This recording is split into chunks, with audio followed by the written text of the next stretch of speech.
Buongiorno, bella gente. That means, hello, beautiful people. I hope.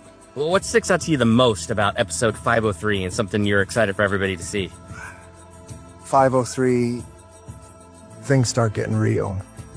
They're activated in a new way, with a new intensity. This is Jesus's most audacious move thus far. It feels like it's a period of Jesus Christ's testing, not only taking on one group, he's taking on all of them and sort of declaring his authority.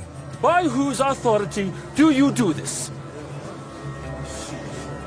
My own! And he's making a commitment to just quite literally upturn, the status quo, and we're not very happy about it. Jesus is employing equanimity, calmness under pressure, but he's channeling righteous anger for a very specific purpose.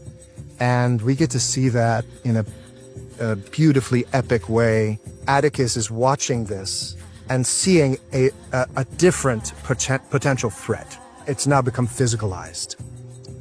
And this has the potential to create civil unrest, to create a riot. What I remember about shooting the scene where the three of us are, or the few of us are huddled around trying to figure out what to do after Jesus overturned the marketplace, is there were so many flies attacking us at that time. Some got in our mouths. It was so crazy we didn't see it in the shot when you actually watched the show, but we were just in like a swarm of bugs. And so that was a real distraction when we were shooting the scene.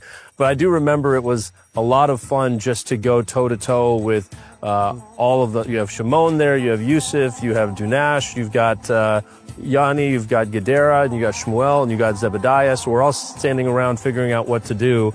And I get to say that really intense line that's in the trailer that he's not the Messiah, Yusuf. He's not the Messiah, Yusuf! Cinematically and production-wise, it's probably the biggest, most involved scene or series of scenes that anyone has seen yet. Talk to me about Italy, and how does it feel to be shooting really the most crucial scene of the entire series in this place? Well, the jet lag was a bit of an obstacle for me, especially. I couldn't really sleep, and I was really worried about it because I really wanted to be present and focused and putting my best foot forward for this incredible opportunity. And everybody has been so emotional and just bringing their A game, and it's really beautiful to watch.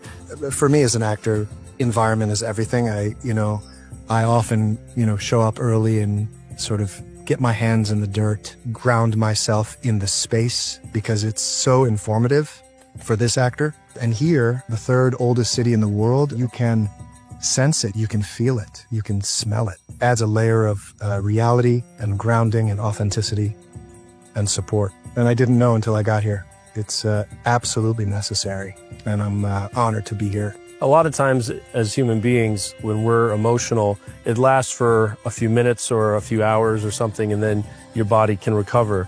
But when you're an actor and you're doing something all day, every day, we've had some actors be in a very emotional state for 10 hours, multiple days during the week. It's the toll that it takes on an instrument, on a body, is really intense. And so I think this experience is really taking our respect for each other to a whole nother level of creating a tender space for people to be in that place for so long and then to help them recover afterwards. It affords you an opportunity to work on a deeper level, to excavate and cultivate a deeper sense of truth. It's resonant with this particular story. No one has been a more shining example of that than Jonathan playing Jesus, and our hat is off to him. He has to get up earlier than everybody. He's got hours of makeup to put on and off, and he is not only there emotionally for his own role, but for all of us when we need to do our job. So hats off to him. Obviously, a crucifixion is perhaps one of the most brutal, torturing schemes ever invented.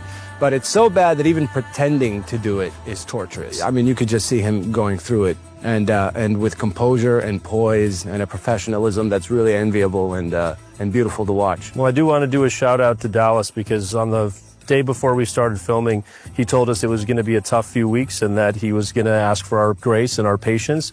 And he has had to pick up responsibility that he didn't even realize he was going to have to pick up just because of the challenges with working out here on this location.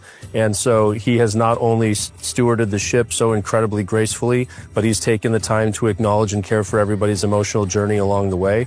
So I just want to do a shout of appreciation and gratitude to Dallas for his great leadership. Yeah, for sure. And he's been doing all that and in good humor, Yeah. or as good of a humor as you can be shooting this kind of material.